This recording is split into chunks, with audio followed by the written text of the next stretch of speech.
তো good morning সবাইকে। তো আজকে সকালবেলায় বসিয়ে দিয়েছি বাবুর জন্য একটু খিচুড়ি। তো এই যে খিচুড়িটা হচ্ছে, আর তার পাশে বসিয়ে দিয়েছি একটু গরম জল করতে। আমি বাবুকে কিন্তু ফোটানো জলটাই খাওয়াই। তো তো বাচ্চাদের কত বছর পর্যন্ত নর্মাল জল ইউজ করা যাবে না, গরম জল খাওয়াতে হবে, সেটা আমি জানি না। তোমরা যদি জানো অবশ্যই কমেন্ট করে জানিও। তো ওগুলো হচ্ছিল, আমি দাঁড়িয়ে দুটো বিস্কুট খেয়ে নিলাম। আর তারপর দুপুরবেলাতে আজকে আমাদের মেনুতে ছিল ডাঁটা আলুর ঝাল, আর তার সাথে একটা পেঁয়াজ নিয়েছি।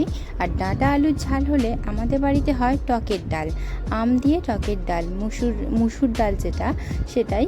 আর এইখানে আছে আমের চাটনি, আমগুলোকে লম্বা লম্বা করে কেটে চাটনি করা হয়েছে। আর এখানে পেঁয়াজি ভাজা যেটা বলে ওইটা হয়েছে, আর পাঁপড় আছে। আর এখানে একটু কুমড়ো ভাজাও করেছে মা। তো আমি এটা খাই না বলে মা পেঁয়াজিটা আমার জন্য ভেজেছে।